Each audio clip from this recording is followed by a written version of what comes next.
Test, hello. 1, 2, 3. Test, hello. Test, right. 1, 2, 3. Kaya?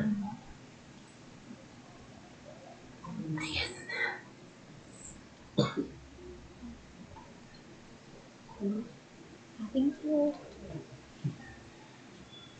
Okay, so good morning ulit. Purihin po ang Diyos at muli ay isang pribilehiyo na nandito tayo sa umaga po nito sa layunin na muli ay makapaghatid ng kapurihan sa Panginoon at maghandog ng napaka-special na araw na ito dahil alam naman natin na ang isang linggo ay 7 araw at ang 6 na araw ay ito yung binigay ng Diyos sa atin para mapunan ang ating pong mga physical na pangangailangan. At ang araw ng linggo ay ito ay pagpapahayag ng ating pong gratitude sa ating pong manlilikha na siyang nagkaloob ng lahat ng mga mabubuting bagay na meron tayo ngayon. Kaya ang ating pong magiging topic ngayon ay ito yung magsisilbing paalala sa atin ng ating pong pinagmulan at yung ating pong kahahantungan. Okay? Mahalaga ang ating pong pag-recognize doon sa ating pong pinagmulan dahil di ba meron tayong kasabihan na ang taong hindi marunong lumingon sa pinanggalingan ay hindi ka rin makakarating doon sa iyong parununan. At ito pong ating topic ngayon ay ito magpapalala sa atin na meron tayong pinagmulan, meron tayong manlilikha, okay? Merong nagbigay sa atin ng napakahalagang bagay at ito yung buhay na meron tayo ngayon. So bago tayo magpatuloy, samahan niyo muna ako sa paghiling ng paggabay na natin pong amang nasa langit. Muli, dakilang Ama, kami ay taos-pusong nagpapakumbaba muli ngayon sa iyong harapan. At una sa lahat, nais namin magpasalamat sapagkat mayroon kaming Diyos na siyang pumili at umirang sa amin, nagbigay sa amin ng buhay. Kayo ang Diyos na mapagmahal, Diyos na aming pong manliligtas, ang Diyos ni Abraham, ni Isaac at ni Jacob. Kayo Diyos na lumalang ng sanlibutan ng buong universe. At maraming salamat sapagkat lahat ng ito ay ini-enjoy namin kasabay ng pagiging ama ninyo sa aming Panginoon. Kaya sa umaga pong ito, aming hiling muli ang iyong pong pangunguna, lalo na po sa iyong lingkod na maging daluyan ang iyong pong pagpapala ng iyong mga salita, ng mga katotohanan at encouragement sa buhay na ito. Kaya sa inyo po namin, sa tagubilin ng lahat ng ito muli, nagpapasalamat sa pangalan ng iyong anak na si Jesus. Amen. So, ang ating pong teksto na ating pong pag-aaralan ngayon ay magbuhat doon sa Mangangaral chapter 12, verse 1 up to 8. At ang theme po natin ay Before You Meet Your God or Thy God. Mahalaga na makita natin ano ba yung mga dapat nating gawin bago nating harapin o bago tayo pumarap sa ating pong Diyos na manlilikha na pinagmulan ng lahat ng bagay na meron tayo ngayon, lahat ng mabuting bagay.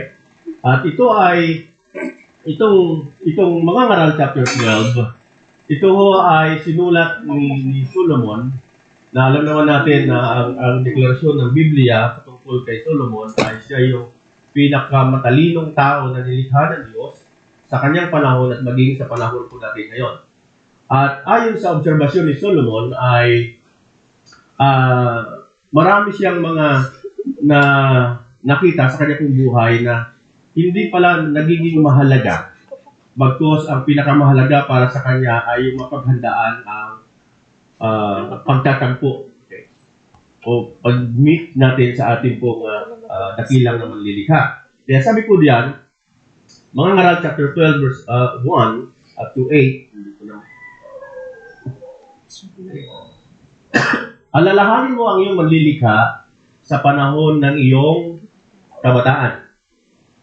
Ito'y paalala, lalo higit sa mga kabataan dahil alam natin na mga kabataan po hanggang bata pa ay ang focus nila ay kung paano palakasin o pagandahin ang kanilang resume, yung kanilang pong buhay at magipagyabangan sa mga kapwa, mga kabataan. Pero ito po ay paalala ni Solomon, ulitin natin, alalahanin mo ang iyong manlilikha sa panahon ng iyong kabataan bago dumating ang mga araw at taon na puno ng kaguluhan. Sabihin, mayroon pong panahon sa buhay ng isang tao na magkaroon po ng samut-saring alalahanin. Panahong hindi mo na madama ang tamis ng mabuhay. Alalahanin mo ang Diyos bago makubli ang sikat ng araw, bago magdilim ang buwan at mga bituin, bago matabunan ng makapal at madilim na ulap.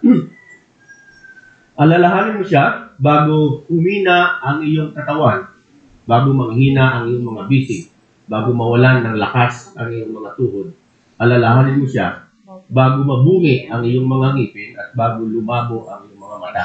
Alalahanin mo nga siya bago dumating ang panahon na sarado na ang mga pintuan at tumigil na ang tunog ng hilingan. Bago dumating ang panahon na madali kang magising sa himig ng mga ibon o ng tunog ng awitin ng, ay tuluyan ng tumigil. Purihin ng Diyos sa pagkabasa po ng kanyang salita. So gaya po ng nabanggit ko kanina, ang talata pong ito ay nagre-remind sa atin na meron tayong pinagmulan. At mahalaga na atin pong i-recognize yung ating pong pinagmulan. At ang Bible po ay naghahayag ng mga katotohanan patungkol doon sa ating pong pinagmulan at maging patungkol po sa ating pagkatao. Na tayo ay binubuo tayo sa ating pag-aaral before na nakita po natin na tayo ay binuo ng tatlong bahagi ng ating pong katawan, ng ating kaluluwa, at ng ating pong espiritu. So ito ay katotohanan patungkol sa ating pong kaluluwa na ang bawat isa ay meron pong nakatakdang meeting sa ating pong manlilikha. Walang taong hindi haharap sa Diyos. Ikaw man ay masunurin sa Panginoon o kumikilala sa Diyos at hindi ka kumikilala sa Diyos, darating ang araw, wala kang choice. Haharap ka sa Diyos. Haharap tayo sa ating pong manlilikha. At ang meeting na ito ay hindi mo pwedeng i-cancel or i-reschedule. At hindi rin natin ito pwedeng, hindi tayo pwedeng ma-late dito. Dahil ito ay itinakda na Diyos. At Diyos ang siya nagtatakda ng ating pong meeting o pagharap natin sa Panginoon. So hindi ho ito, hindi ho ito meeting with your boss or your pastor o ng iyong doktor. Kasi tayo, di ba, meron tayong mga nag-schedule na appointment natin sa ating pong mga doktor dahil sa ating pong kalusugan. So hindi ito. Ito ay pagkikipag-meeting sa ating pong Creator, sa ating pong manlilikha. Kaya sabi sa Hebrews chapter 9, verse 27, itinakda sa mga tao na sila ay minsang mamatay at pagkatapos ay ang paghuhukom. Okay? Itinakda na tayo po'y ipinapanak at itinakda din na tayo ay minsan mamamatay. Lahat tayo ay mamamatay physically. At pagkatapos natin mamatay physically, haharap tayo sa Diyos. Okay? Maging doon sa panahon ng paghatol niya sa atin o paghukom ng Panginoon sa atin. So, ang appointment po ito ay ang pinakamahalagang event sa buhay natin na bilang mga nilikha ng Panginoon. Gayunpaman, karamihan po ng tao na nabubuhay po ngayon na ini-ignore nila yung pangwalang hanggan. Diba? At tayo po ay busy lamang tayo doon sa mga bagay sa mundo pong ito. At maraming individual na distracted sila sa mga bagay na mga pansamantala po lamang. At hindi po natin iniisip yung na meron pong buhay na pangwalang hanggan. Ang buhay natin dito pansamantala lang, pero meron pong naghihintay sa atin na buhay na pangwalang hanggan. At yun ang dapat natin iniisip lagi nating pinaghahandaan. Dahil yun ay pangwalang hanggan. So karamihan ay ginugugol po ang buhay sa sabi natin kanina, sa pagpapaganda ng resume, di ba? At pagpaparami ng kayamanan at pagpapaganda o pagpapapugi lamang. Pero ang lahat ng ito ay para sa katawan na nakatakdang bumalik sa alabok.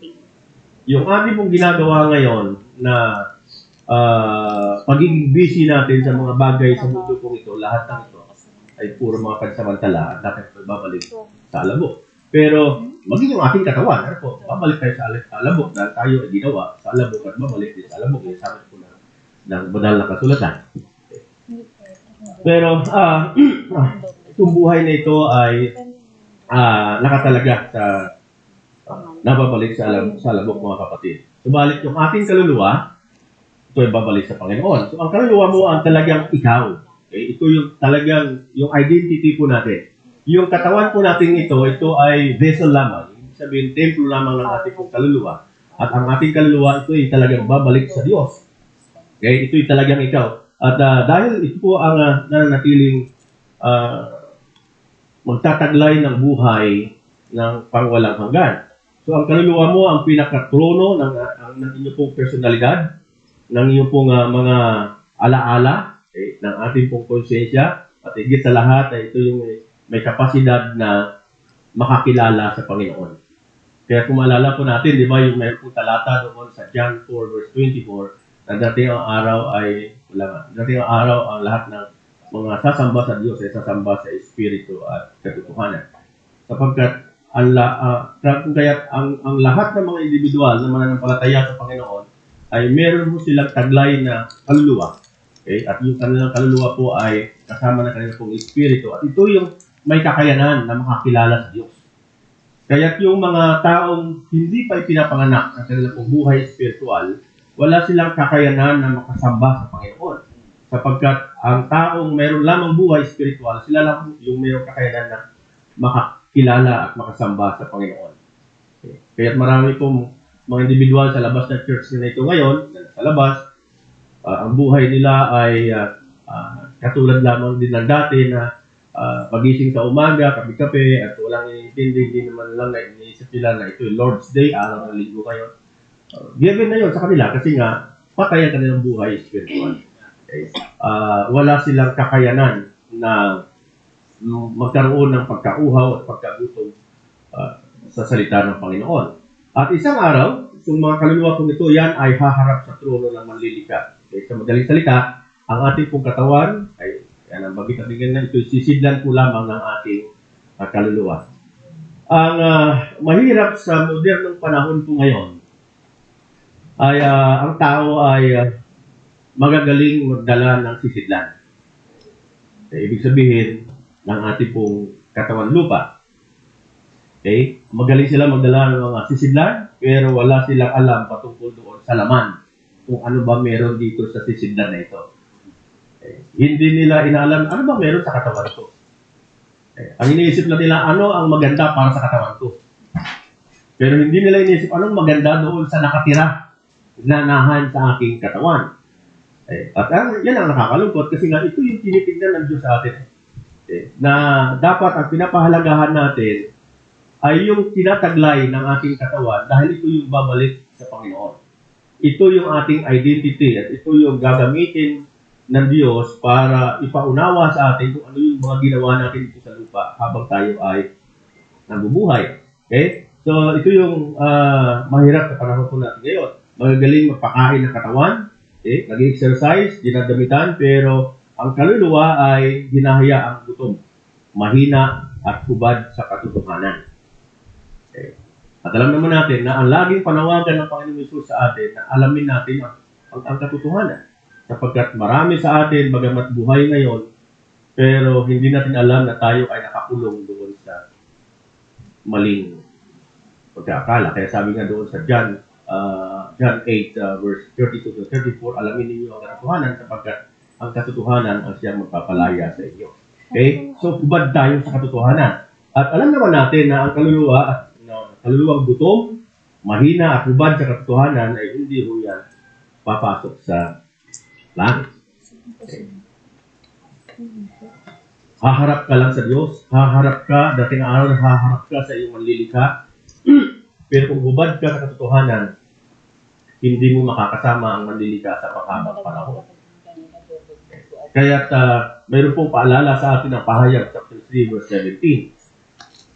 Okay, sabi diyan, Jesus, sinasabi mo, ako'y mayaman, sabi niya, sagana sa lahat ng bagay at wala nang kailangan pa.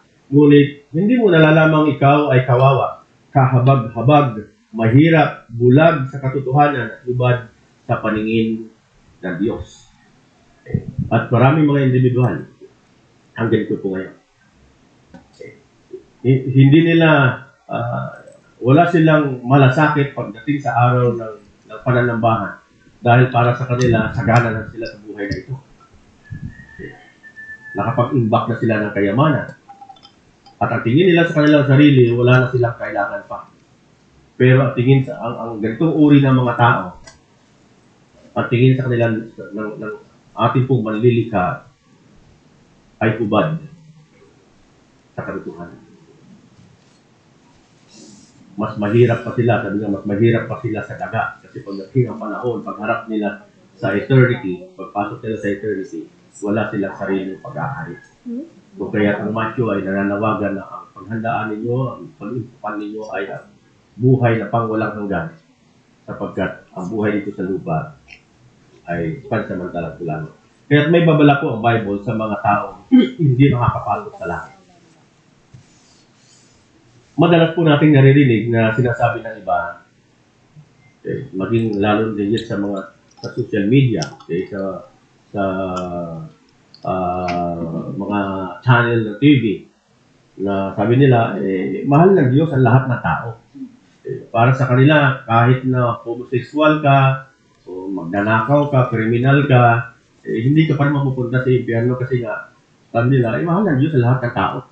So, ginagawa nilang excuse yung ganitong mga pananalita, bagamat tama naman na mahal ng Panginoon ang lahat ng tao. Pero, hindi po rin natin maitatanggi ang katotohanan na hindi lahat ng tao ay maliligtas. Okay? Hindi dahil sa ayaw ng Diyos na sila po ay maligtas, kundi dahil may mga tao po talaga na palaging itinutulak nila ang Diyos papalayo sa kanila. Okay.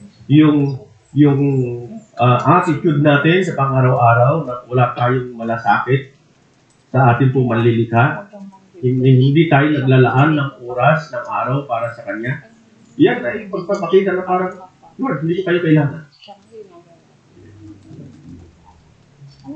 Nabuhay ako dahil sa aking sariling lakas. Okay? Nagkaroon man ako ng ganitong kayamanan dahil sa aking katalinuhan. So parang itinutulak mo ang Diyos papalayo sa iyo. Okay? So, noon pa man ay may babala na po ang Diyos na may mga taong hindi maliligtas, hindi pwedeng iligtas ng Panginoon o hindi maililigtas ng Diyos. Hindi dahil sa siya po ay mahina, kundi dahil sa kanilang puso po ay nakasara o nakakandado o sarado. Kaya ngayon po ay ihahayag po natin ang mga katangian ng mga taong hindi maliligtas ng Diyos. 6 kind of people God cannot save. Kaya mahalaga na aware tayo sa mga bagay pong ito. Kasi baka mamaya nga, bahagi pala tayo dito sa mga taong namumuhay na meron pong ganitong uri ng karakter. Okay? 6 kind of people God cannot save. At ang mga ganito pong tipo ng tao ngayon ay laganap ngayon sa panahon po natin ngayon. Lalo sa mga ditong last days na. Una, sino yung mga taong hindi maililigtas ng Diyos? Ito yung mga taong mga proud or puno ng pride sa buhay. Okay? Sila yung mga taong tipong I don't need God crowd. So, hindi kailangan ng Diyos. Okay. Para sa kanila, yung kanilang tagumpay, bunga ng kanilang pagsisikap. Sila yung mga taong hindi mo maintindihan dahil sinasabi din naman po nila na naniniwala din sila sa Diyos. Pero sila pa rin ang Panginoon ng kanilang pong sarili, kanilang buhay. Diba? Kung atin pong babalikan yung buhay natin before, bago tayo makakilala sa Panginoon, dogmatic din tayo noon. Sabi natin, kahit naman di ako nasimba, kilala ko naman ang Panginoon. Nananalangin din naman ako sa Diyos. Okay. So para sa kanila, sapat na yun. Na sila ay maligtas kasi nga nananalangin din sila sa Diyos. Pero hindi nila na-realize na ang Diyos ay hindi niya tinatanggap ang basta lamang kumikilala na mayroong Diyos. Kundi ang tinatanggap ng Diyos at ginagawaran ng Diyos ng karapatan na maging anak niya, ito yung tao, nire-recognize niya na mayroong Diyos at the same time, ginagawa niyang Panginoon at Diyos na kanyang buhay. Ibig sabihin, kung ano ang ipinagbabawal ng Panginoon, hindi niya ginagawa. Kung ano ang ipinapagawa ng Diyos, ayun ay kanyang ginagawa. At maraming mga individual ngayon, naniniwala sila ng Diyos, pero kung ano lang ang gusto nilang gawin, yun ang ginagawa nila. Kasi yung hudang yan ay ayaw ng Diyos. Kung merong ipinapagawa ang Diyos sa kanila, wala silang pakialam. Pero sinasabi nila, sila ay kumikilala sa Panginoon. So, isa yan sa karakter ng isang taong proud or ma-pride. Okay?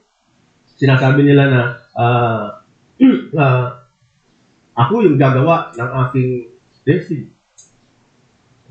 Hindi sila naniniwala na ang Diyos ay kumikilos sa buhay ng isang tao at may kinalaman ang parusa ng Diyos sa kalagayan ng isang tao. Okay. May kinalaman ang pagpapala at parusa ng Diyos sa buhay ng isang tao. Pero ang marami sinasabi nila, ako gagawa ng swerte ko. Okay. Totoo po na mayroong malaki ang bahagi na nagagawa ng pagsisikap. Pero hindi rin natin may tatanggi na ang Biblia mismo nagsasabi, kayo ang nagpaplano, kayo nagtatanim, subalit ako ang nagpapalago. Kahit na anong gawin natin, yes, sa una siguro nagtatagumpay tayo, pero hindi natin napapansin na sa kalagitnaan ng buhay natin, sabi natin, bakit parang nahuhulog sa busdong butas ang aking kinikita. Kasi nga, hindi natin nire-recognize na Diyos. Yan ay dahil sa ating pong pride. So, ang pride po, ito yung first sin sa langit. Di ba? Ito yung dahilan kung bakit bumagsak si Lucifer. Dahil sa pride. Di ba? At kaaway ng Diyos, ang mga tao ma-pride, ang mga tao mapagmataas. Hindi ito kinalulugdan ng Panginoon. Kaya sabi sa Santiago chapter 4 verse 6, ngunit higit na malakas ang tulong na ibinigay niya sa atin. Kaya sinasabi ng kasulatan, ang Diyos ay laban sa mga mapagmataas, ngunit nalulugod sa mga mapagpakumbaba. Okay? So, ibig sabihin, kapag pumasok na ang pride sa buhay ng isang tao, ang grasya po at habag ng Diyos ay lumalabas. Okay? Hindi pwedeng magkasama si Belial at si Kristo. Hindi pwedeng magkasama ang grasya at pagpapala ng Diyos sa tahanan ng taong ma-pride. Kasi pag ma-pride ka, ang lahat ng meron ka ay itinuturing mo na dahil yan sa iyong pagsisikap. So hindi mo tinitignan yung bahagi ng Diyos sa iyong pong tagumpay. So kapag tinignan nyo yung mundo po ngayon, lahat ng tao ang gusto nila ay sila ang Diyos na kanilang pong sarili. Diba? Kung anong gusto nila, yun ang sinusunod nila. Ang gusto nilang katotohanan ay yung aayon sa kanila pong damdamin. Okay? Ayon sa feelings po nila. At kapag sinasabi mo sa kanila kung ano po ang sinasabi ng Biblia, ang nangyayari, na-open sila. Galit pa sila sa iyo. Okay? At minamak pa nila ang Biblia sa salita ng Panginoon. So that's the spirit of pride. At hindi maililigtas ng Diyos ang pusong hindi totoo yumuyukod sa Kanya. Tingnan nyo, kapag tayo po ay nagtatagumpay, okay, nung tayong panahon na hindi pa nakikilala ang Panginoon, kanino ba dapat ang trading? Madalas sinasabi po ng tao na pinaghirapan ko naman yan. Okay? Bagamat yan po ay totoo at wala namang masamang i-recognize ang pagsisikap o yung effort po natin, pero meron pong pagkakaiba ang recognizing what you have done and recognizing the source of what you have done. Okay. Hindi masama na talaga naman nagsikap ka. Pero sa pagsisikap mo ba, paano mo nagawang magsikap sa buhay? Paano mo nagawang mag-overtime? Kasi meron kang lakas. Malusog ka. Kaya mong mag-extend ng trabaho, ng pagod, at saan nagmula yung lakas na yun? Diba? Kaya hindi masama i-recognize kung ano yung ginawa mo. Pero dapat i-recognize din natin na kung kanino nagmula yung lakas na ginamit mo para magawa mo yung isang bagay. At mahalaga po yun. Okay? Dahil kung wala yung nagbigay ng buhay sa atin, ng lakas sa atin, hindi natin magagawa yung mga extra effort na ginagawa natin ngayon. Okay? So, from the design law perspective, ang tao po ay hindi nakadesign para maging source. We were created to receive, created to respond, and to grow. Yan yung design natin. Hindi tayo naging source ng kung ano mang meron tayo ngayon. Hindi tayo naging source ng pamilya natin. Ng kung anong pag-aari meron tayo. Kundi tayo po ay, ang design sa atin, tayo ay tagatanggap. At kung tayo ay tagatanggap, meron pong nagbigay sa atin niya. Sabi doon sa 1 Corinthians 4 verse 7, paano kayo nakakahigit sa iba? Hindi ba't lahat ng nasa inyo ay ibinigay lamang sa inyo ng Diyos? Kung gayon, bakit ninyo ipinagyayabang yun na parang hindi kaloob sa inyo? At matindi po ang pagyayabang. Kaya sabi ko nga sa aking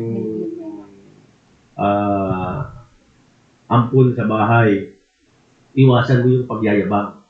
Meron ko akong alaalaga kasi sa bahay.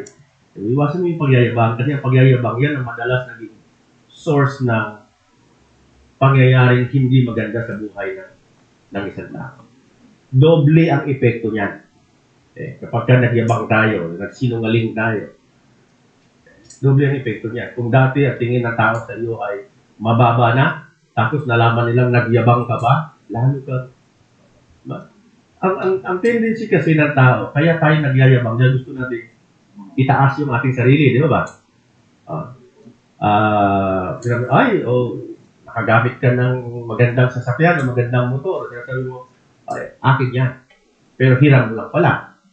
Diba? So bakit mo sinasabing iyo yan? Dahil gusto mong purihin ka ng mga tao na sa paligid sa iyo. So yun ay pagtataas ng sarili. At taliwas yan doon sa prinsipyo ng Biblia. Dahil ang Biblia, ano ba sinasabi ng Biblia? Ang sino mang nagmamataas ay ibabagsak. So kaya sabi ko, doble ang epekto niya sa buhay. Kung dati ganoon ka lang, ang tingin ng tao sa iyo, nagyabang ka pa, dito ka na lang. Kasi nakakababa ng puri ng tao ang pagyayabang, ang pagsisinungaling. Pero kapag tayo naging humble, diba? Kapag pakumbaba tayo, ang mga tao na sa paligid sa atin ay nagkakaroon tayo. Nakukuha natin yung simpatya nila. Kung kaya maging ang prinsipyo ng mga entrepreneur ay ang sinasabi nila, huwag mong ibandera ang iyong tagumpay. Diba? Kapag kayo ay nakita ninyo, huwag ninyong i-post sa social media yung kapal ng pera meron kayo. Ako, ginagawa ko lang yan sa inner circle ko.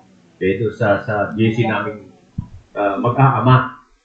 Pero hindi ko ipinupost sa labas kasi nga, pag pinost ko ninyo sa labas, nakikita ng ibang tao, alam ba nyo natutuwa ang iba? Mamamatay sila sa inggit.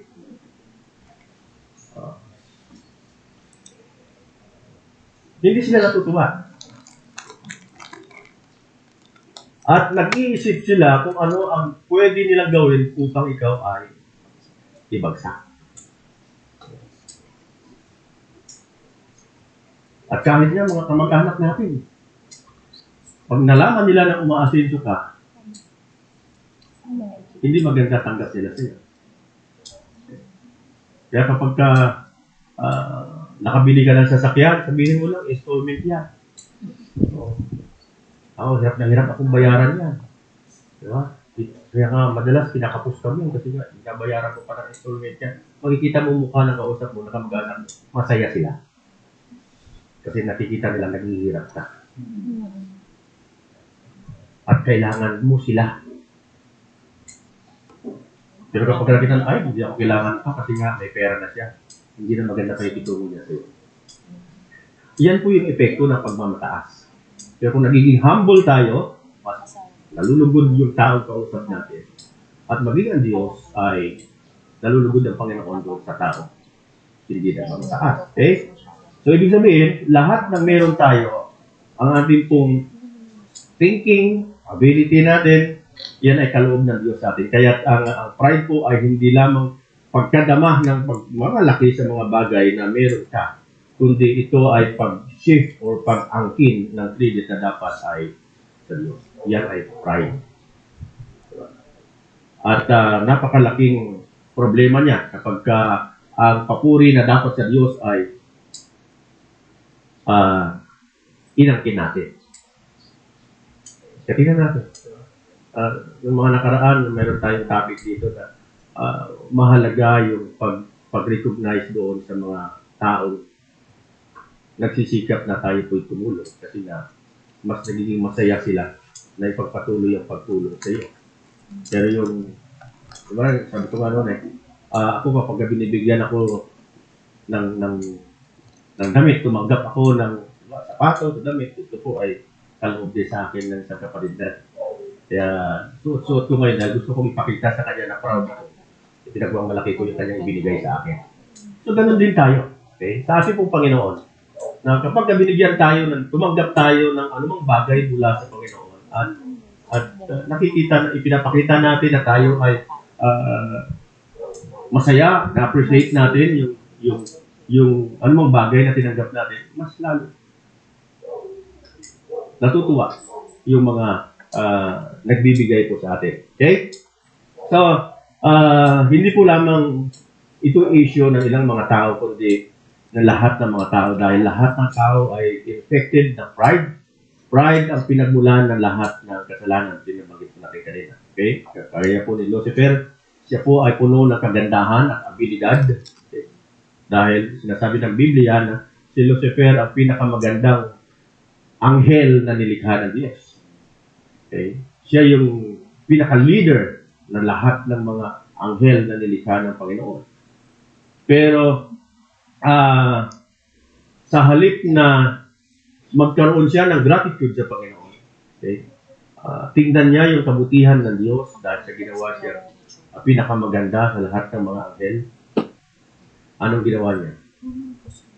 Mas gusto niya tumaas. Mas gusto niyang pantayan ng Diyos. Kung hindi man niya malampasan, ay gusto niyang pantayan ng Diyos, gusto niyang palitan ng Diyos sa kanyang trono. Sabi sa Ezekiel chapter 28 verse 17, naging palalo ka dahil sa iyong kagandahan, ginamit mo sa kasamaan ang iyong karunungan para mapatatag ang iyong katayuan, kaya ibinagsak kita sa lupa upang maging babala sa ibang mga bansa. Okay. Bakit siya ibinagsak ng Diyos? Dahil tumigil siya sa pagiging grateful. Okay. He stopped recognizing God as the source of all blessings. At kapag ang gratitude po ay ibinalin mo ito doon sa self-focus, that is pride. Pag sarili mo, sa halip na ibigay mo ang papuri sa Diyos at inangkin mo yon, ang tawag yan ay pride. Okay? So, at hindi lang ito self-focus, kundi pagkalimot doon sa totoong pinagmulan ng source. So, ang pride po ay pumapasok kapag hiniwalay mo ang iyong pong tagumpay sa totoong pinagmulan ng source. At yun yung binanggit natin kanina sa Santiago chapter 4 verse 6. Okay? So God is not reacting emotionally here. So sinabi po ito ng ating pong Diyos dahil sa ayaw niya na ang tao ay mapawalay sa Kanya. Okay? Ayaw ng Diyos na tayo ay maging ma-pride kasi na ang pride ang siyang humihiwalay sa atin. Ito yung nagsisilbing pader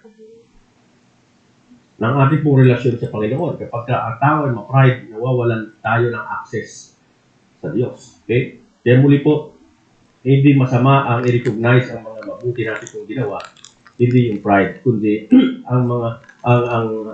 yung mga ma-misplace mo yung tunay na source o pinagmulan ng mga mabuti mong ginawa. At sa sandali po na nakalimutan natin yung source ng ating pong tagumpay, nawawalan na rin tayo ng gratitude. At yung pagkakataon na yan ay lumilikha ng pride sa ating pong buhay. Pangalawa, the lukewarm. Okay, yung una kanina, sabi natin ito yung katangian ng tao, hindi may lilikas ng Diyos yung mga tao. Pride. Pangalawa, the lukewarm. Ano ba yung lukewarm? Yung maaligamgam. Diba? Hindi mainit, hindi rin malamig. Sabi, ito yung taong ang laging gusto ay nasa gitna. Half in, half out. Kumbaga pag nasa pintuan, di ba yung ito yung pintuan, ito yung hambay, lagi nakadalaw sa pinto. Wala, nakakainis, nakakasagabal. Ayaw pumasok, ayaw din naman lumabas. So lukewarm. Naniniwala din sa Diyos, pero ayaw nilang baguhin ang kanilang lifetime. Gusto nila ang langit, pero gusto rin nila ang mundo. Ha? Sabi nila, mahal ko ang Diyos. Oh, yes. Lagi kinakanta, mahal na mahal kita, Panginoon. Pero kapag nakaramdam ng kaunting sakit, hindi ayaw ko mamatay. Takot na takot mamatay. Ano ba, yung tao takot na takot mamatay ay wala siyang excitement na makita ka. Maliliha. Kaya sabi ko, madalas kong na-share din sa church. Sabi ko, pagka nakaramdam ako na parang hirap akong huminga. Naghahalo yung nandoon yung takot, pero nandoon yung excitement. Kaya nababagay, Lord, ngayon na ba? Meron kang konting takot, pero nandoon dapat blended yan, dapat ng excitement din. Kasi alam mo na kapag ka namatay ka, makakaharap mo na ang iyong manlilikha. Okay. Kumbaga, napunta ka sa abroad, masaya buhay mo doon, kumikita ka ng malaki, pero dating ang araw ay natapos ang kontrata mo, uuwi ka rin. Minsan nakakalungkot dahil na hindi ka nakikita, uuwi ka na. Pero masaya ka dahil makikita mo na yung mahal mo sa buhay. Diba? Nakikita mo yung anak mo, nakikita mo yung asawa mo. Ano yung excitement? So, ito yung hinahanap ng Panginoon sa bawat isa sa atin na meron tayong init. Okay. Pagdating doon sa pagmamahal natin ng excitement natin sa ating pong manlilikha. Sabi sa Pahayag chapter 3 verse 16, ngunit dahil sa ikaw ay maligamgam, hindi mainit ni malamig, sabi, isusuka kita. Pagka binasa ko ninyo yan, yung Pahayag chapter 3, ay yung buong sulat ng Panginoon na yan, ay makikita po ninyo na ang Diyos ay hindi siya natutuwa doon sa mga taong kumikilala nga sa Diyos pero wala silang pagsunod sa Panginoon. Wala silang interest na magkaroon ng reflection ang Diyos sa buhay po nila. Kaya ang tao hindi naghahangad na magre-reflect ang Diyos sa buhay po nila, ang tingin ng Diyos yan ay maaligamgam. Kaya hindi nais ng Panginoon sa kanyang mga anak o sa isang Kristiyano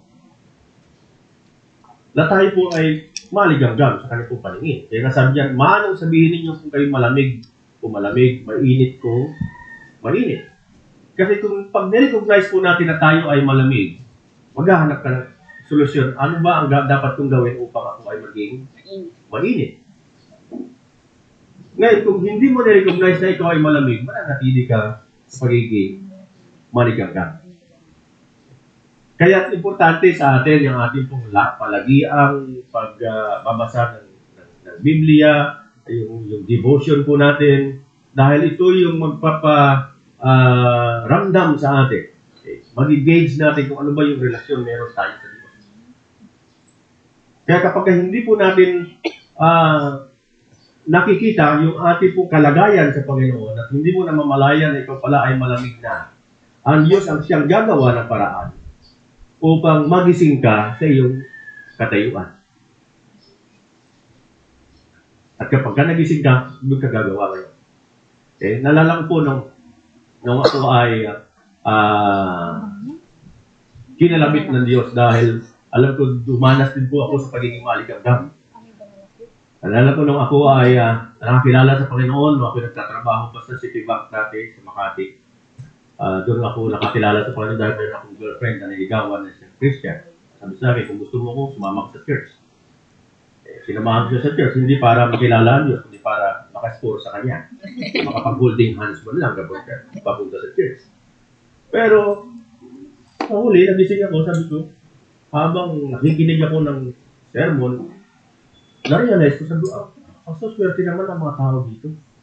Okay? Nakilala nila ang Diyos. Okay?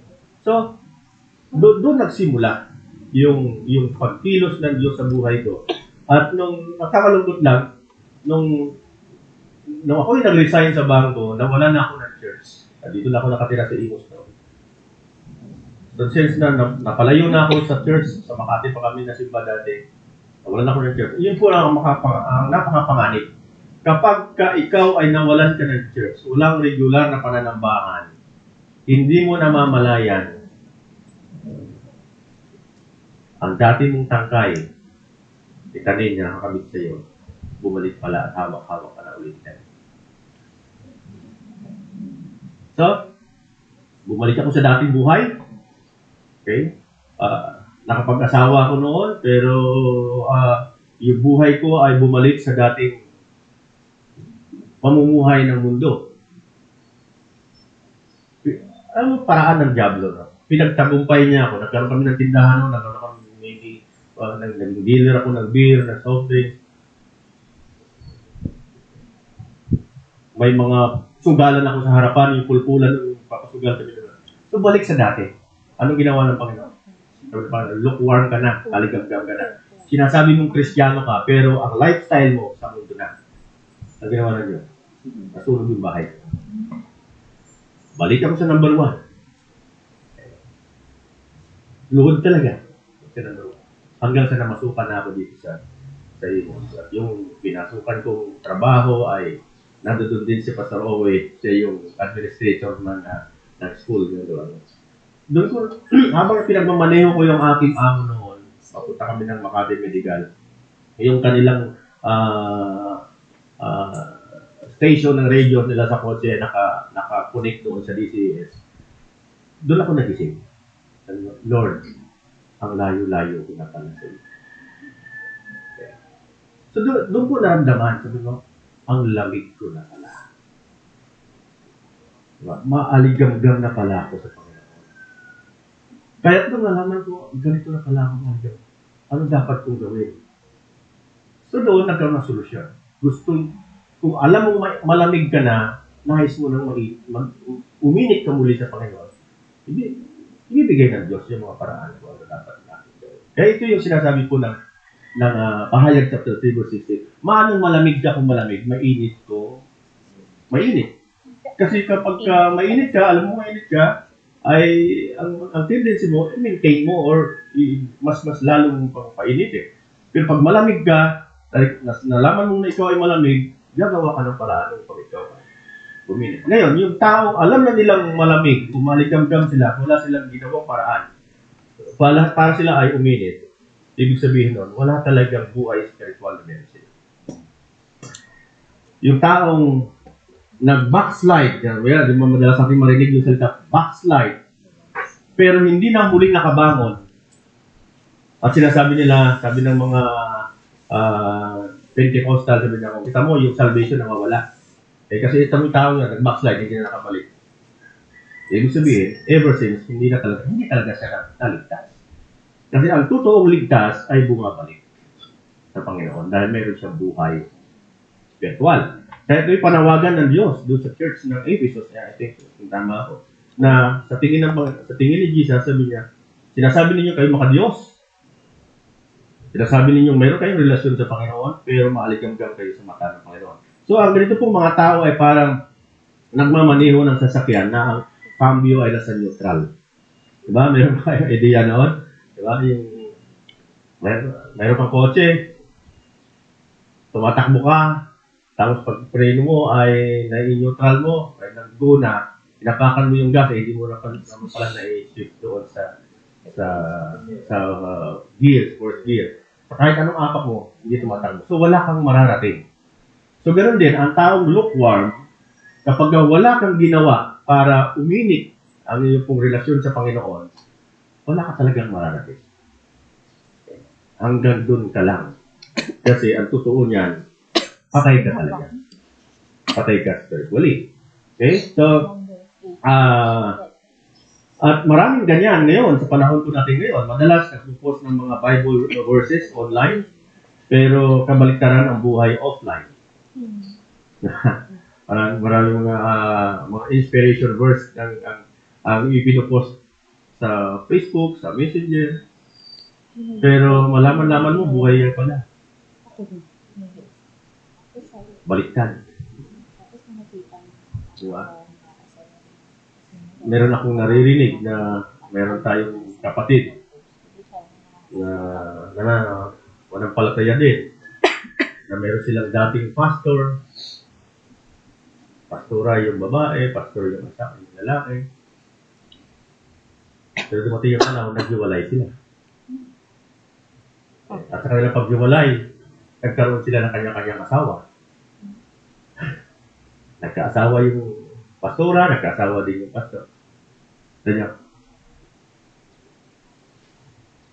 Masasabi mo bang mainit sa Panginoon yun? Hindi, kasi sila mismo, at nakakalungkot yun dahil bilang mga church leaders, malaki ang pananagutan natin sa Panginoon. Bilang mga mananampalataya, tayo ay tinawag ng Diyos upang maging ehemplo, upang ma-reflect natin ang Diyos sa buhay po natin. Pero kapag ginawa natin yung mga ganoon, hindi natin na-reflect ang Diyos. Na ibabagsak natin ang Panginoon. Ibang image ang ating pong ipinapakita. At nabibigyan natin ng kalungkutan ang Holy Spirit na meron tayo sa ating katawan. Kaya sabi dito sa 2 Timothy chapter 3 verse 5, sabi niya, sila'y nagkukunwaring makadiyos, ngunit hindi naman nakikita ang kapangyarihan nito sa kanilang pamumuhay. Iwasan mo ang ganyang uri ng mga tao. Okay? So maraming ganito sa panahon natin ngayon. Lalo na ngayon sa mga last days. Maraming mga nagkukunwaring mga makadiyos. Okay? Naglalagay sila ng sugar coating sa buhay nila. Maraming mga kabisadong mga verses. Nagpo-post ng mga Bible verses sa social media. Pero ang buhay po nila kabaliktaran sa kung anong kalooban ng Panginoon. Okay? So yung pangalawa, ayan o, lukewarm. Ito yung mga hindi maililigtas ng Diyos. Dahil mismo binabastos nila ang Panginoon. And third, the love of sin. Okay. Pag-ibig sa kasalanan. Sila yung mga tao, alam na nila na may mali sa kanila pong buhay, pero paulit-ulit pa nilang ginagawa. Always present sa church. Meron kami dyan sa Tulos. Laging din naman sumisimba. Pero yung buhay niya, kung ano yung buhay niya noon, yun pa rin buhay niya ngayon.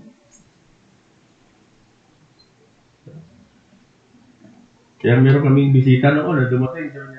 Di pastor, sige dito pala, sa pool pa lang, kasama mo na. Oo. Bago pa lang ako dito, unang dating ko dito, kasama ko na yan. Hanggang ngayon. Di ito pala, may tuturing na haligi ng church. Sabi, oo, kaya malamang, inaanay lang.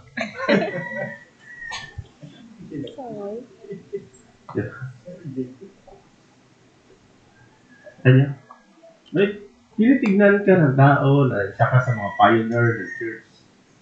Haligi ka ng church. Pero sa tingin ng iba, anay ka rin. Kasi nababahiran ng hindi magandang patutuo ang iglesyang kinakaliban mo. Dahil ang nakikita nila, hindi yung renewed na buhay, kundi yung buhay na nakakulong ka doon sa pagkakasama. So, sa ibig sabihin nun, hindi mo pa talaga nalaman kung anong katotohanan. Kasi ang taong nakakilala kung anong katotohanan, napapalaya siya sa umaalipin sa kanya. Okay? At alam natin kung anong umaalipin sa atin, yung kasalanan. Okay? Pero mga kapatid, ang kasalanan po ay nagpapatigas ng puso. Hindi maglaon, hindi ka na magigilty, at kapag hindi ka na nagigilty, nanganganib ka na. Okay. Kaya hindi po pwedeng magbabad ang isang mananampalataya sa kasalanan.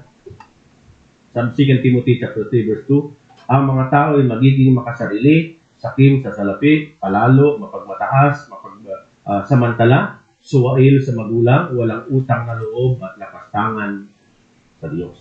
Okay. At ano ang mga nakikita po natin ngayon sa ating pong paligid?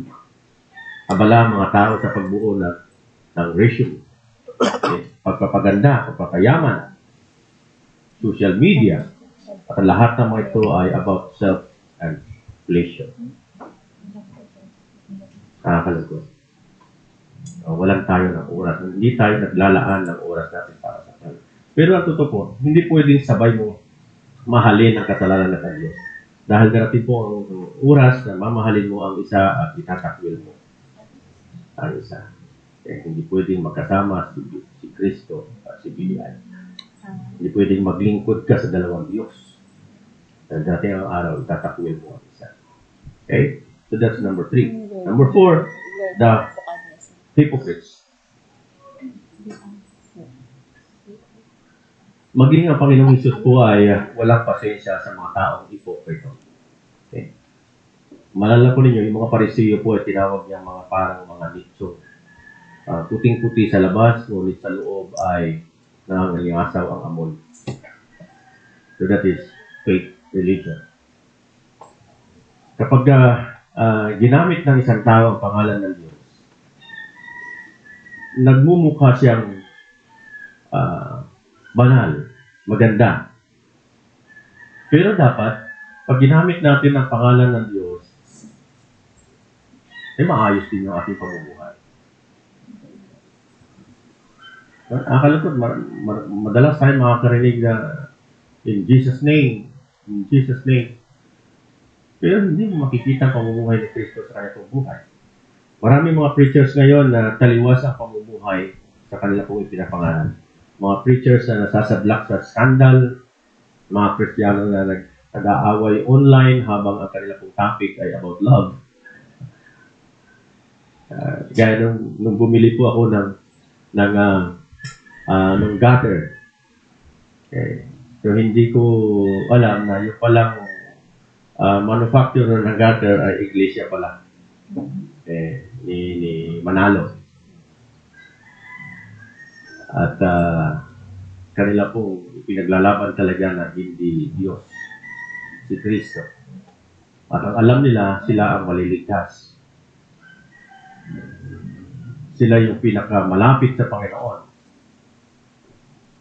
Pero lulog ko lang, habang kami nag-uusap, ay asbuk yung sigarilyo. Okay. Ano? Sinasabi nila na sila ay mga Diyos, pero yung lifestyle nila, hindi mo makikita. Wala sa kanilang pamumuhay ang totoong mga Diyos. So, paano mo sasabihin mga Diyos ka kung ang Biblia ay nagsasabi na ang katawan natin ito ay templo ng Diyos. Templo ng Holy Spirit. At sinusuffocate mo ng usok. Akma ba yun? Matutuwa ba, Panginoon, natutuwa ba ang Holy Spirit? Yung katawan na ibinigay niya sa atin, hindi tayo naging mabuting katiwala at pagkus tayo ay sinisira pa natin ito.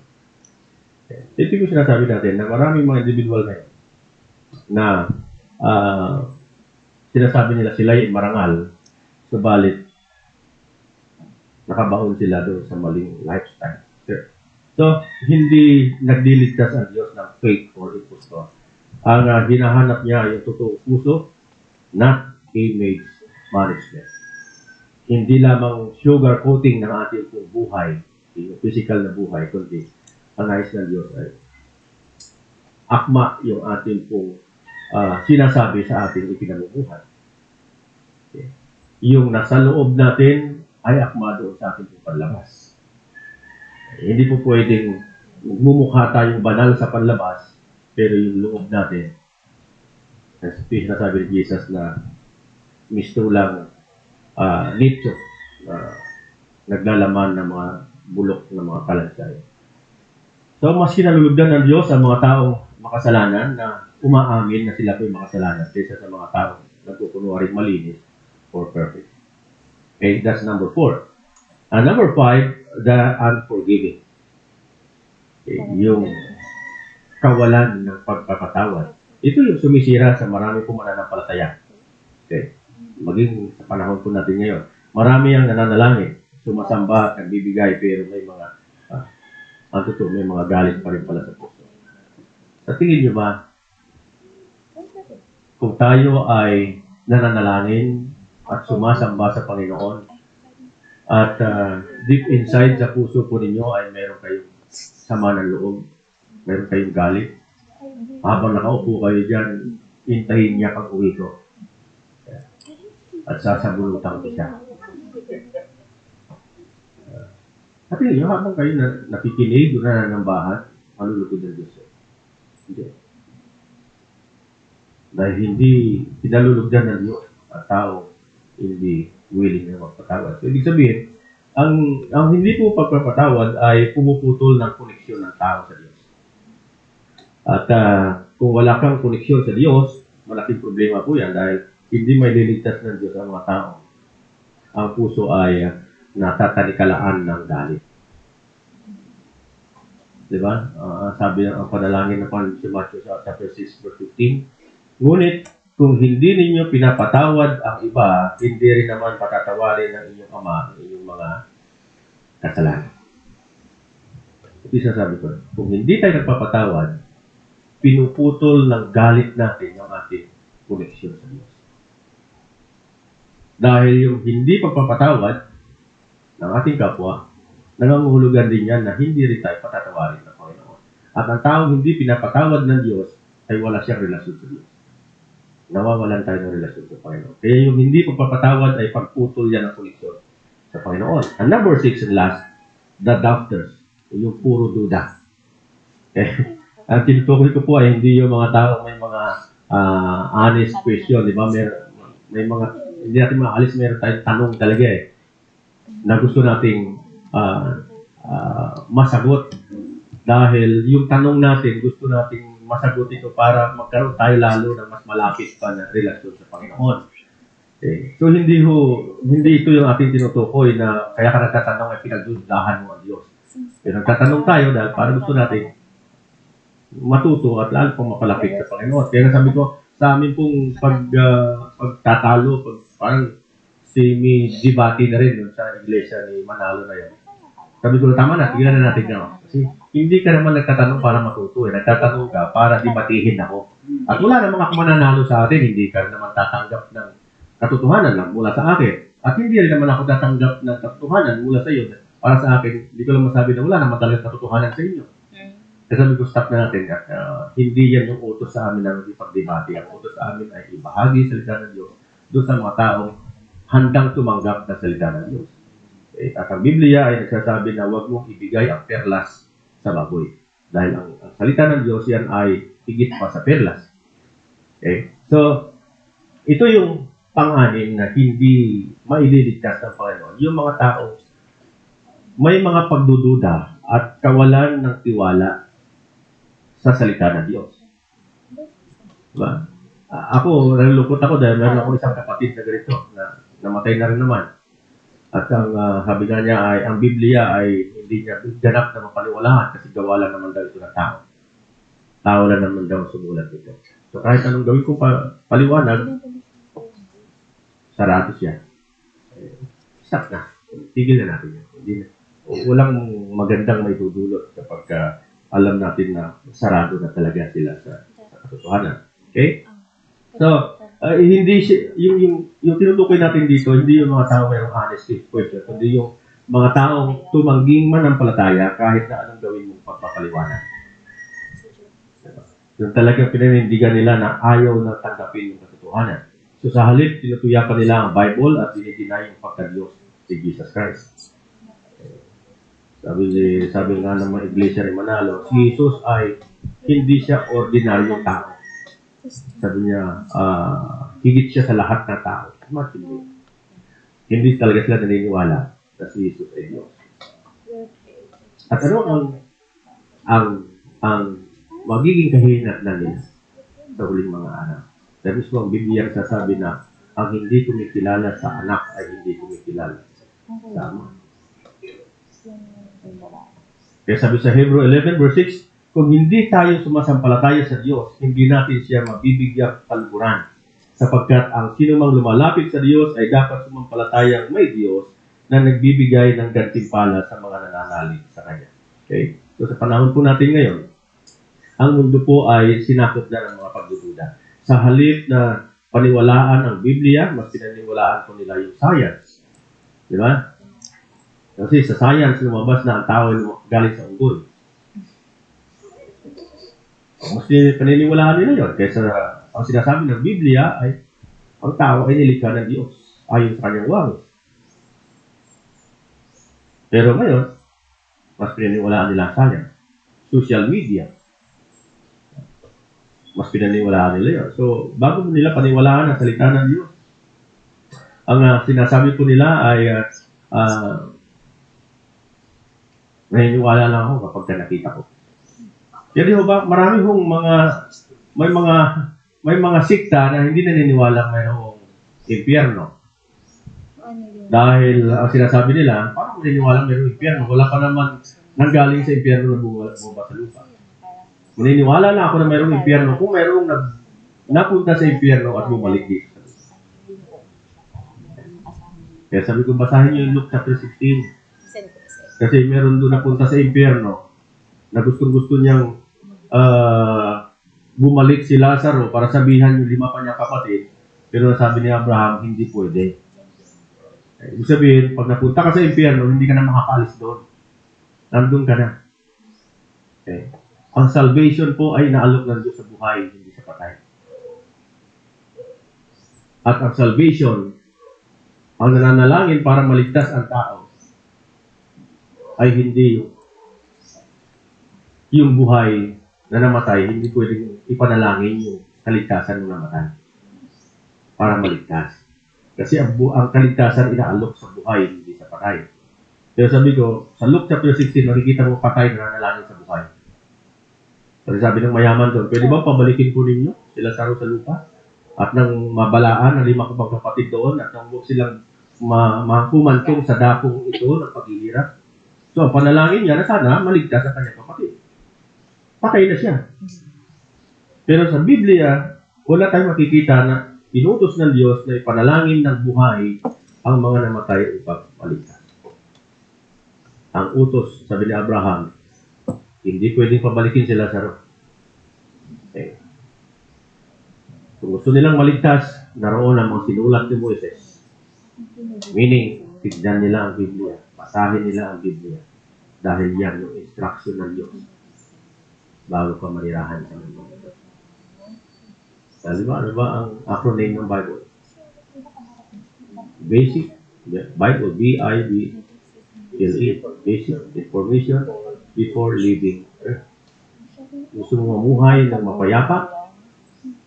Tingnan mo kung ano ang instruction ng iyong manlilikha. Kasi siya ang lumikha sa atin, siya ang may design sa atin, alam niya kung ano at paano ma-maintain ang buhay na ganap at kasiyasiya. At yan ay pamamagitan ng pag-alam natin kung ano yung instruction ng Diyos para tayo mapabuhay ng mas mahal. So bago nila paniwalaan, sabi nila, naniniwala lang ako kapag nakikita ko. To see is to believe.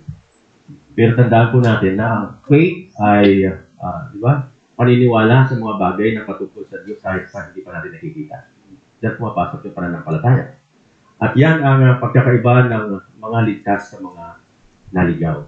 Sa mga naligaw, gusto niya to see is to believe.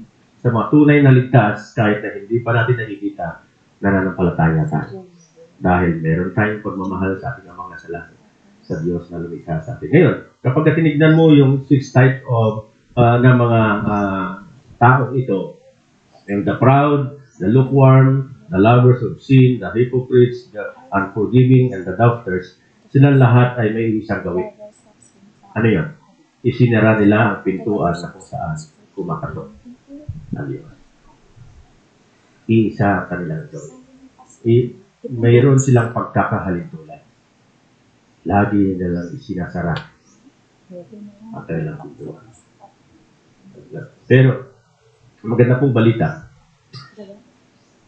Ang kwento po ay hindi lamang nagtatapos sa ganoong kalagayan. Dahil bagamat hindi may ililigtas ng Diyos ang mga saradong puso, ay maaari pa rin naman na iligtas ng Diyos ang mga pusong sumusuko at nagpapakumbaba sa kanyang pong halaga. Hindi pa tapos ang pagliligtas. Hanggang sa panahon ngayon, ang Panginoong Hesus ay patuloy na kumakatok sa pintuan ng puso ng bawat individual. Sa sandaling magpakumbaba tayo sa harapan ng Panginoon, pinatawad natin ang ating pong kapwa, tinanggihan natin ang kasalanan, at pinagbuksan natin siya ng pintuan, doon pa lang magpapasok yung kanyang pong habang. Kaya sabi niya sa Pahayag chapter 3 verse 20, nakatayo ako at kumakatok sa pintuan, at kung diringgin ninuman ang aking tinig at bubuksan ang pinto, papasok ako sa kanyang tahanan at kakain kami magkasalo. Okay. Sumahiwaga ang talata pong ito. Sabi ng Panginoon Hesus, ako'y nakatayo sa harapan ng inyong pinto. Patuloy na kumakatok. At kung ako'y inyong pagbubuksan, ako'y papasok. At kakain ako kasama ninyo. Alam po ninyo sa Old Testament, ang mga mamamayan during Old Testament, kapag dumating ka sa bahay po nila na kumakain sila, hindi ka naman imbitado, hindi ka nila tatawagin para sumali sa pagkain. Kasi bakit? Ang tinatawag lamang nila na sumabay sa kanila sa pagkain ay ang membro ng kanilang pamilya. Pag hindi ka membro ng pamilya, hindi ka pwedeng sumalo sa kanilang kapag. Pero sabi ni Jesus, kung ako inyong pagbubuksan, ako'y papasok at kakain kasalo rin. Meaning, pag nagbubukas kay Kristo at nagwi-welcome sa kanya sa kanyang buhay, ay binibigyan ng karapatan na maging anak ng Diyos. At yung karapatan yan, palatandaan na meron tayo, binigyan tayo ng karapatan na maging anak ng Diyos, ay ang Holy Spirit na tinanggap natin buhat sa Kanya. Kaya yung Romans 8, verse 14 up to 15, sabi dyan ay, wala nga lang dyan, na ang Espiritong taglay ninyo, yan ay ipinagkaloob ng Diyos sa inyo. At nagbibigay sa inyo ng karapatan na tumawag sa Ama ng Ama. So, ang lahat ng mga anak ng Diyos ay tumatanggap ng Holy Spirit. At yun ang nagbibigay sa atin ng karapatan na tumawag sa Diyos ng Ama. So, hindi nais ng Diyos na isa man sa atin ay mapahamak. Subalit, hindi rin na namimilit ng Diyos at kailangan natin siyang pahalagahan na higit kaysa sa mundo dahil mabilis po ngayon lumilipas ang panahon. Padilim ng padilim ang mundo, palamig ng palamig ang relasyon ng tao sa Panginoon. Okay? At mas more confused ang tao. Maraming taong lito ngayon. Maraming individual ngayon lito. Hindi niya alam kung siya babae o lalaki.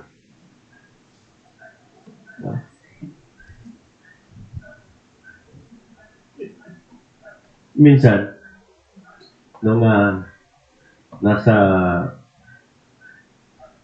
pastoral house ako ni Pastor Owen. Mayroong anak doon na kanyang dating katulong na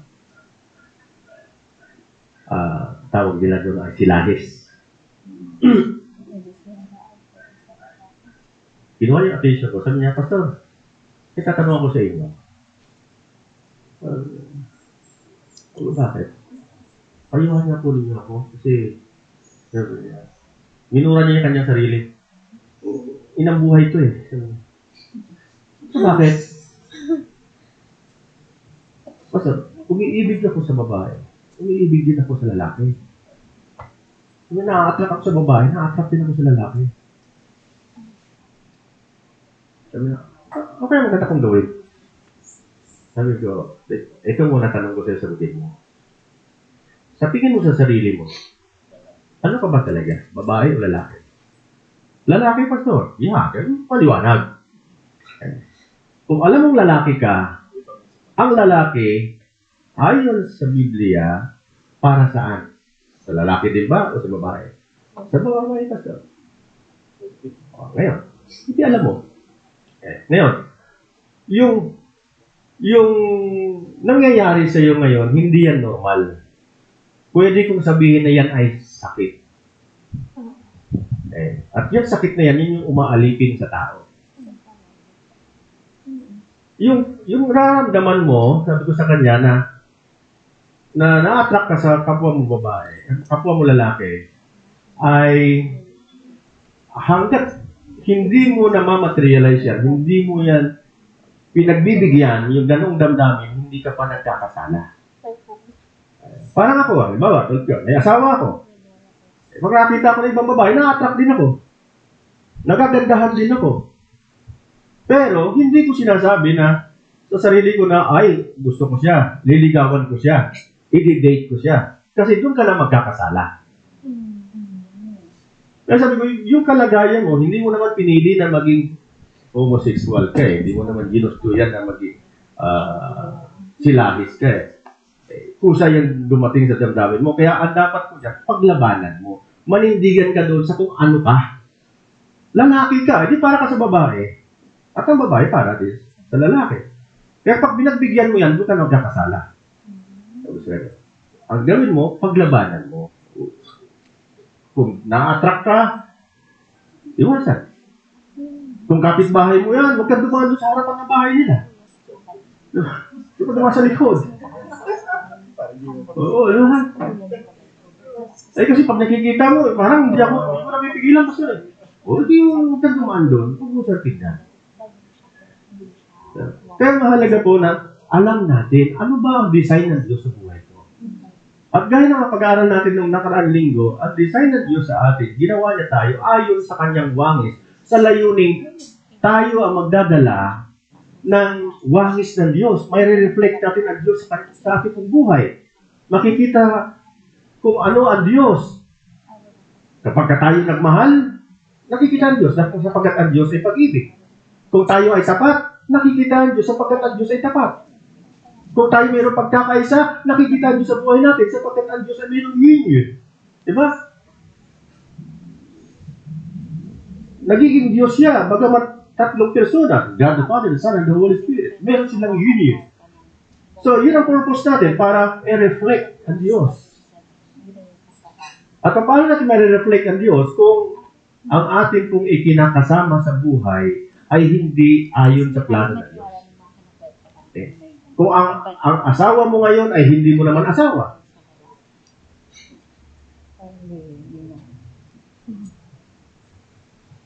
Kung ang lifestyle mo ngayon, lalaki ka, lifestyle mo ngayon, pambabae, matutuwa ba Diyos? Mare-reflect ba natin ang Panginoon? No. Kaya mahalaga po na alam natin ano ba ang design ng Diyos sa atin. Hindi nais ng Diyos na isa man sa mapahamak. Pero alamin natin, kung ayaw natin mapahamak, alamin natin kung ano ang design. Ano yung katotohanan. Okay? Dahil mabilis po ang paglipas ng mundo, ulitin ko, ay padilim ng padilim, mas palamig ng palamig ang relasyon ng tao sa Panginoon. Mas nakukonfuse ngayon, lito ngayon ang tao, hindi niya alam kung ano talaga siya. Okay? Kagaya po ng mga sinabi ni Jesus doon na nangyayari sa kanyang panahon ng kanyang pong pagbabalik.